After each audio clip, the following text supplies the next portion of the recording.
பையன் கேட்குறான், எனக்கு உடனே எனக்கு பல்சர் தான், எனக்கு 150cc வண்டி தான் வேணும் அப்படி.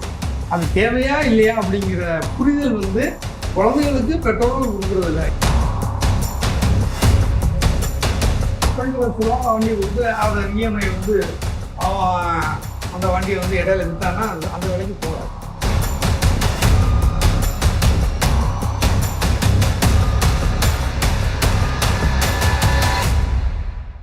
சார், ஒரு சாதாரண பீப்புளாக இருக்கட்டும், இல்லை வந்து நல்ல வெல் செட்டிலான பீப்புளாக இருக்கட்டும், எல்லாருக்குமே இருக்கக்கூடிய ஒரே ஆப்ஷன் என்ன அப்படின்னா, மணி நம்மக்கிட்ட இருக்கணும்னா சேவிங்ஸ் தான் பெட்டர் ஆப்ஷன்.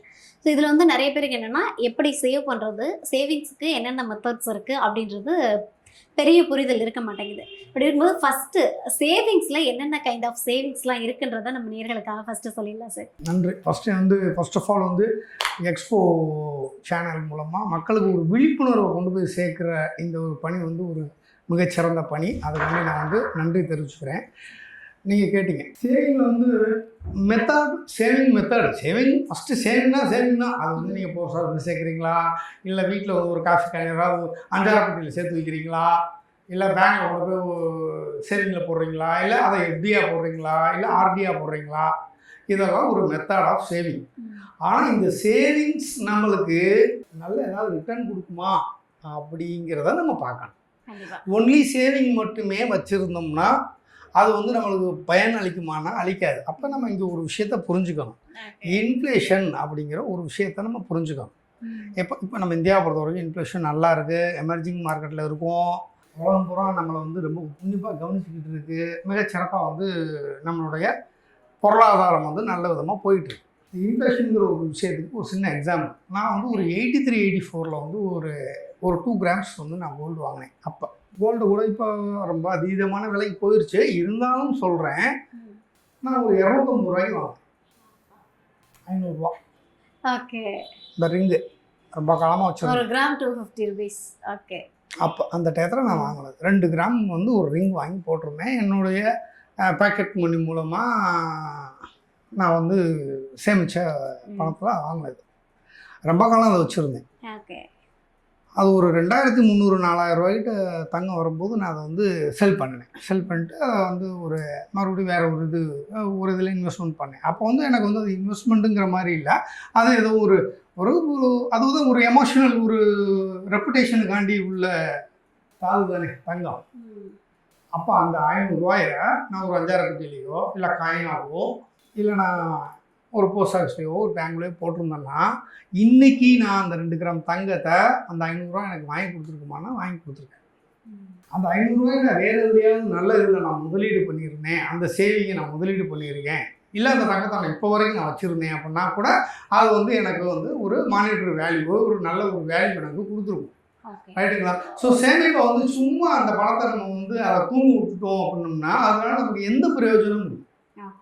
அதுக்கு தான் முதலீட்டுக்குள்ளே வாங்க அப்படின்னு நான் சொல்கிறேன். ரைட்டிங்குள்ள இல்லை, முதலீட்டுக்குள்ளே வாங்க. ஸோ முதலீட்டை வந்து நம்ம வந்து வகை வாரியாக பிரித்து நம்ம வந்து முதலீடு பண்ண தெரியாது. ஃபுல்லாக ஏதாவது ஒரே ஒரு அசட்டில் மட்டும் நம்ம வந்து முதலீடு பண்ணக்கூடாது. இப்போ ஒரு நல்ல கம்பெனி இருக்குது அப்படின்னா அந்த கம்பெனியை முதல் நல்லா தேடி கண்டுபிடிச்சி இன்றைக்கி ஒரு 3000 கம்பெனி லிஸ்டடு செகண்டரி மார்க்கெட் சந்தைப்படுத்துதலில் வந்துடுச்சு. நம்ம அங்கே போய் வாங்கலாம், வச்சுக்கலாம். அந்த கம்பெனி வந்து கடைசி வரைக்கும் இருக்கும், அந்த ப்ரைஸ் அப்ரிசியேட் ஆகும். இப்போ அந்த 500 ரூபாய்க்கு நான் அப்போதைக்கு நான் வந்து ஒரு பங்கு 5 ரூபாய் 6 ரூபாய்க்கு வந்து வர்த்தகம் நடந்துக்கிட்டு இருந்த நேரம். அப்போ நான் அதில் முதலீடு பண்ணியிருந்தேன் அப்படின்னு சொன்னால் நான் ஒரு 70 குவான்டிட்டி என்னமோ என்னால் வாங்கியிருக்க முடியும். அப்போதைக்கு அந்த 500 ரூபாய்க்கு கணக்கு வச்சுக்கோங்களேன், ஒரு 50 குவான்டிட்டி என்னால் வாங்கியிருக்க முடியும். ஆனால் இன்றைக்கி அந்த கம்பெனியுடைய பங்கின் விலை 3500 ரூபா இருக்குது. அப்போ அந்த 500 ரூபா 50 பங்கு வாங்கியிருந்தேன். இப்போ அந்த 3000 ரூபா அது ஒரு பங்கு. அப்போ 50 பங்கு என்கிட்ட இன்றைக்கி அது இருந்துச்சுன்னா அப்போ அது எனக்கு என்ன ரிட்டர்ன் கொடுத்துருக்குன்னு பாருங்கள். அப்போ என்னால் இன்ஃப்ளேஷனை சமாளிக்க முடிஞ்சிருக்கு, என்னோட பண நீக்கத்தை வந்து என்னால் ஃபேஸ் பண்ண முடிஞ்சிருக்கு அப்படின்னு அர்த்தம். அதனால தான் வந்து முதலீடு ரொம்ப முக்கியம். நம்ம பணத்தை வந்து சும்மா தூங்குற மாதிரியான ஒரு இடத்துல வைக்கக்கூடாது. ஒரு குறிப்பிட்ட வயசுக்கு மேலே கான்சர்வேட்டிவாக இருக்கும். எனக்கு வந்து நான் எதையும் ரிஸ்க் எடுக்க விரும்பலை, எந்த கம்பெனிலையும் நான் நம்பலை எந்த கம்பெனியே அப்படின்னு சொன்னால் ஒரு பேங்க் எஃப்டிலையோ இல்லை போஸ்ட் ஆஃபீஸ்லையோ நல்ல பிளான்லாம் வந்துருக்கு. போஸ்ட் ஆஃபீஸில் கூட இன்றைக்கி டைம் ரிலேட்டடு ஒரு டெபாசிட் கூட இப்போ ஒரு ஸ்கீம் கொண்டாந்துருக்காங்க. அது இப்போ சாதாரண பேங்க் எஃப்டியை கூட கொஞ்சம் நல்ல ரிட்டர்ன் தான் கொடுத்துருக்கு. அதெல்லாம் வந்து நம்ம பணம் முதல்ல எங்கேயும் போயிடக்கூடாது, அதில் ஏதோ ஒரு குறிப்பிட்ட விகிதத்தில் நமக்கு ரிட்டர்ன் வந்தால் போதும்னு சொன்னால் அந்த மாதிரி சேவிங்கை நம்ம வந்து கையில் எடுக்கலாம் இல்லையா. அதையும் வச்சுக்கணும், டைவர்சிஃபைடாக நமக்கு நல்ல ரிட்டர்ன் கொடுக்கக்கூடிய நல்ல முதலீடு கவர்மெண்ட் ஸ்டாக்லையோ இல்லை ஒரு நல்ல ஒரு கம்பெனி, நல்ல ப்ரைவேட் கம்பெனிலையோ கரெக்டான விலை கொடுத்து நம்ம வாங்கி வச்சுருந்தோம் பண்ணோம்னா கண்டிப்பாக அது வந்து ஒரு ஷார்ட் டேர்ம் இன்வெஸ்ட்மெண்ட்டுக்கோ இல்லை லாங் டேர்ம் இன்வெஸ்ட்மெண்ட்டுக்கோ அது கண்டிப்பான முறையில் நல்ல பலன் கொடுக்கும். ரைட்டுங்களா? ஸோ சேவிங் அப்படிங்கிறத இன்வெஸ்ட்மெண்ட்டாக மாற்ற தெரியும். இந்த சேவிங்ஸே வந்து நிறைய பேருக்கு கேள்விக்குறியாக இருக்குது சார். ஒரு 15,000 ரூபா சம்பளம் வாங்குறவன்ட்ட போயிட்டு வந்து நீங்கள் என்ன சேவ் பண்ணுறீங்கன்னு கேட்டால், சேவிங்ஸாக இருக்கிற கடன் கட்டுறதுக்கே என்கிட்ட காசு இல்லை, நான் எப்படிப்பா சேவ் பண்ணுறதுன்றது தான் ஃபஸ்ட்டு விஷயமா சொல்கிறாங்க. இதுக்கு என்ன காரணம்? அடிப்படை காரணம் என்ன? நம்மளுக்கு தேவை, அதாவது அத்தியாவசியம், இது ரொம்ப அவசியமான ஒரு விஷயம். அனாவசியம்னு ஒரு விஷயம் இருக்கு இல்லையா? நம்ம லைஃப் ஸ்டைலுக்காண்டி அடுத்தவங்களுக்காண்டி வாழணும், அடுத்தவங்களை கம்பேர் பண்ணி நம்ம வந்து அவங்க கார் வச்சுருக்கான் நானும் கார் வாங்குவேன், அவன் இந்த மோட்டர் சைக்கிள் வச்சுருக்கான் நானும் இந்த மோட்டர் சைக்கிள் வாங்குவேன் அப்படிங்கிற அனாவசியமான விஷயங்கள் இருக்கிற விஷயத்த கூட என்ன பண்ணுவாங்கன்னா விட்டுருவாங்க, ஓட்ட விட்டுருவாங்க. அதை விற்றுட்டு கூட தேவையில்லாத ஒரு பொருள், நம்மளுக்கு எந்த வகையிலையும் அது நமக்கு வருமானம் சம்பாதிச்சு கொடுக்காத பொருள் மேலே ஆசையில் கம்பேர் பண்ணி அடுத்தவங்களை கம்பேர் பண்ணி வாழ்கிறதுக்காண்டி தான் இன்றைக்கி நிறைய மக்களுக்கு கடன் அதிகமாக இருக்குது. கடன் இஎம்ஐ இவ்வளோ பிரச்சனைகள் இருக்கும்போது வாங்குகிற சம்பளம் நம்ம கடன் கட்டுறதுக்கே சரியாக போயிடுது.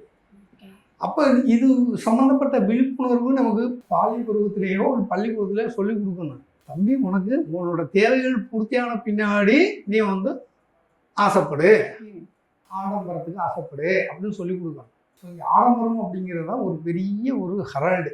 அதனால தான் போய் மாட்டிக்கிட்டு அளவுக்கு மீறி இங்கே செலவு போயிட்டு இருக்கு. பட்ஜெட்டு மாதம் பட்ஜெட்டு போட்டால் அடுத்த மாதத்தோட சம்பளமே இப்போ இங்கே தேவைப்படுது மனிதனுக்கு. அப்போ இந்த மாதம் சம்பளத்தை எப்படி சேவ் பண்ணுவாங்க? இந்த மாதம் சம்பளம் வந்தால் மினிமம் 10% யார் எடுத்து சேவிங் கொடுக்குறாங்களோ, ஒரு எமர்ஜென்சி ஃபண்டாகவோ இல்லை ஒரு முதலீடு, ஏதாவது ஒரு முதலீட்டில் பல வகைகள் இருக்குது, அதில் ஏதாவது ஒரு முதலீட்டில் தொடர்ந்து அந்த சேமித்து வந்தால் மட்டும்தான் வந்து இது வந்து நம்ம ஒரு வெல்த் கிரியேஷனாக முடியும். ஆனால் இன்றைக்கி நம்மளோட மக்கள் மிடில் கிளாஸ் பீப்புளு, அதுவும் முக்கியமாக வந்து அர்பன் பீப்புள்ஸு கம்பேரிட்டிவ்லேயே தான் வாழ்ந்துக்கிட்டு இருக்கோம். பக்கத்து வீட்டுக்காரங்க இந்த பட்டுச்சேரி கட்டிருக்காங்களா, நம்மளும் வாங்கணும், ப்ரெஷர் கொடுத்துட்றாங்க. இப்போ கடன் வாங்கியாவது இவன் வாங்கி கொடுத்துட்றான்.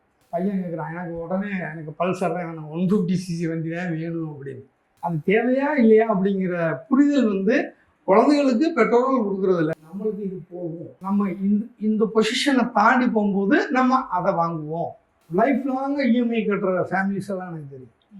என்னோட நண்பர்கள்லாம் நான் வந்து என்னோட எல்லா கடமையும் முடிச்சுட்டு தான் நான் வந்து சொந்த வீடே கட்டினேன். ரைட்டுங்களா? நம்ம சொந்த வீடு கட்டி வந்து இப்போ என்னோடய வயது வந்து 58 வயசு ஆகுது. சொந்த வீடு கட்டி நான் வந்து குடி வந்ததே வந்து இப்போ ஒரு 2.5-3 வருஷம் தான் ஆகுது.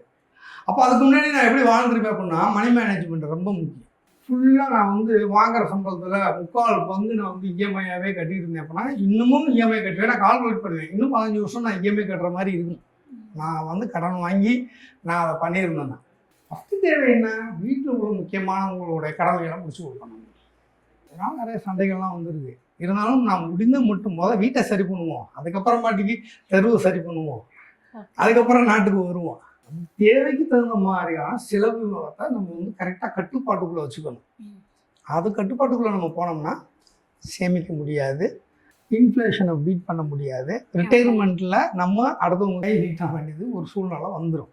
அதனால் எப்போவுமே பிளான் வந்து முன்னாடியே பண்ணணும். அதனால் எல்லாருக்கும் இந்த படிக்கிற ஸ்டூடெண்ட்ஸ்லாம் நான் முக்கியமாக சொல்லுவேன், ஸ்டார்ட் ஏர்லி. இப்போவே ஆரம்பிச்சிரு. இப்போ நான் போய் அடுத்த 15 வருஷத்துக்கு நான் வந்து முதலீடு பண்ணுறேன் அப்படின்னா என்னால் முடியாது. என்னால் ரிஸ்க் எடுக்க முடியாது. ஒன்று, எனக்கு ஏஜும் இருக்காது, காலம் கடந்துருச்சு. பட் இதுதான் உங்களுடைய சரியான பருவம். இப்போ நீ வந்து கரெக்டாக பிளான் பண்ணு. 2 லட்ச ரூபா கொடுத்து ஒரு வண்டி வாங்குறதுக்கு நீ யோசிக்காத. இன்றைக்கி எவ்வளோ வந்துருச்சு. நீ 2 லட்ச ரூபா அதை வந்து ஒரு நல்ல ஒரு முதலீட்டில் போட்டுட்டு அதில் வாரத்தில் வந்து நீ ஒரு ரேபிட்டோவில் போ, இல்லை பஸ்ஸில் போ, இல்லை நடந்து போ, இல்லை சைக்கிளில் போ, ஃபிசிக்கல் ஃபிட்டாக இருக்கும். இதெல்லாம் நான் அட்வைஸ் பண்ண மாட்டேன். கேட்பாங்களா அப்படிங்கிறது கஷ்டம்தான். 2 லட்ச ரூபா வண்டி கொடுத்து அதை இஎம்ஐ வந்து அவன் அந்த வண்டியை வந்து இடையில விற்றான்னா அது அந்த விலைக்கு போகாது. ஸோ நம்மளோட தேவை என்ன அப்படிங்கிறத ரொம்ப ஜாக்கிரதையாக நம்ம வச்சுக்கணும். இல்லை அப்படின்னா நம்மள்ட்ட இருக்கிறத ஒரு நாள் விற்கிற மாதிரி ஆயிடும்.